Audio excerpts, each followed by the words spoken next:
Hola estudiantes, today we will be repasando los animales de la granja, which we should know really well by now. Then we are going to dive into a little bit more trickier concept, and we are going to work on recognizing subject pronouns, los sujetos pronombres. So if we go ahead and look at this chart, it kind of gives you a visual of where we are headed.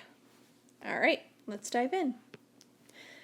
El perro, el ratón, el pato, la vaca, la oveja, el gato.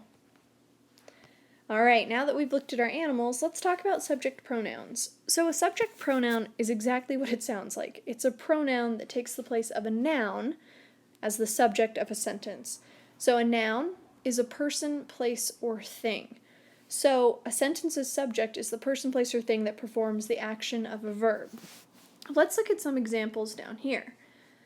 If the sentence is, Mr. Briggs-Hale walks his dog, who is doing the walking? Oh, I put Miss Briggs-Hale. It's supposed to be Mr. Mr. Briggs-Hale is doing the walking. So he is the subject. The predicate is walks his dog. The predicate is what they're doing. Now, if I was writing a story about Mr. Briggs-Hale walking his dog, it would get really tiring to keep saying Mr. Briggs-Hale, Mr. Briggs-Hale, Mr. Briggs-Hale. So eventually I'm going to use a pronoun to replace Mr. Briggs-Hale. I would refer to him as he. So in this sentence, I could replace Mr. Briggs-Hale with the pronoun he walks his dog. Who does the walking? He does. Who is the he? Mr. Briggs-Hale. So our pronoun is he. Our normal noun was Mr. Briggs-Hale. Don't worry, we'll look at some more. So in Spanish, some of our subject pronouns, those pronouns that replace those nouns, would be él, ella, ellos, ellas, and ustedes. Those are just a few. Let's look at them all. When you hear the pronoun yo, it means I. So I walk the dog. Yo, I'm the person doing that action. Tú, I have the pointing fingers because you're pointing at someone else. You are doing the action. Tú. So if it was you walk your dog, it would be tú. Él refers to he, ella, she, and then usted is you, but it's formal. So it only applies to people who are normally older, wiser, above you in rank. Some grandparents like the usted formal. Bosses would be a good one to use usted with. Nosotros, or nosotras, I should have that one too, would replace we. Now it would be nosotros if it was a group of just boys and girls, or boys and girls.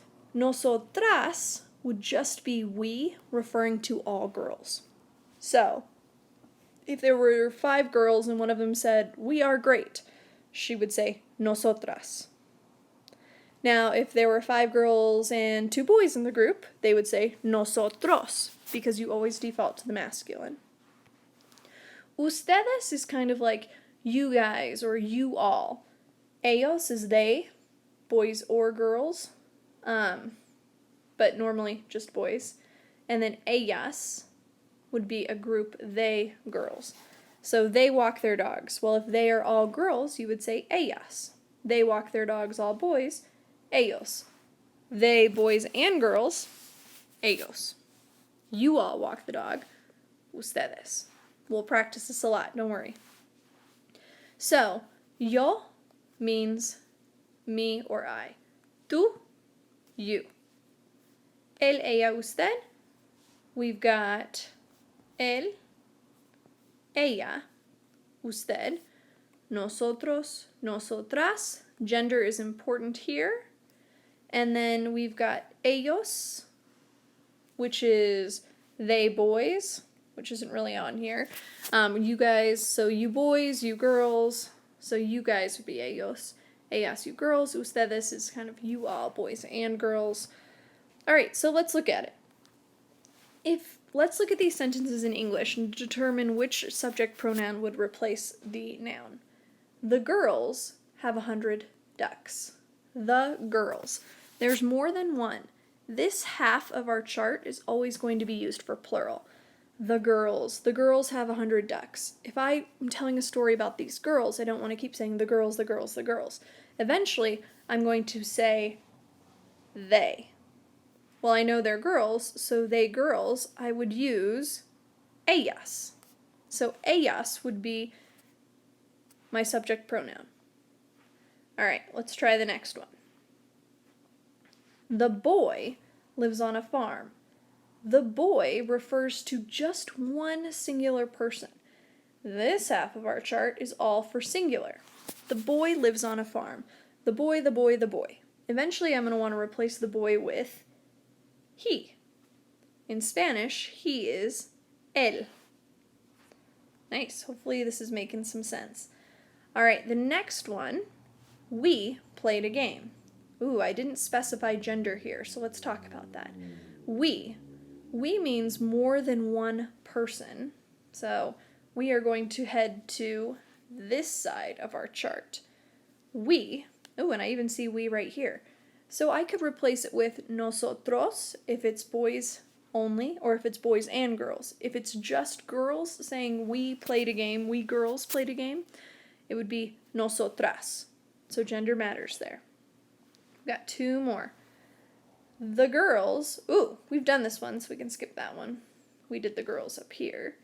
The kids, ooh. The kids have 21 dogs. The kids, the kids, the kids. I'm eventually going to default to they. Now, if it's a group of boys, I would say ellos. If it's a group of girls, I would say ellas. If it's kind of like you all have 21 dogs, I would say ustedes. So that one, we'd need a little more information.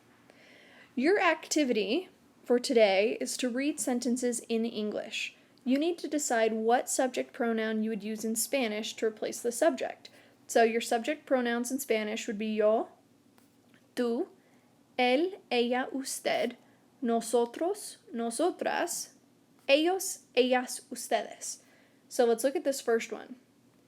The boy walks into the ice cream shop. The boy. One person, so I'm on this half. If I replaced the boy, I would replace it with he. He in Spanish is él. So in this blank, I would write él. And there's an accent mark when it refers to a person.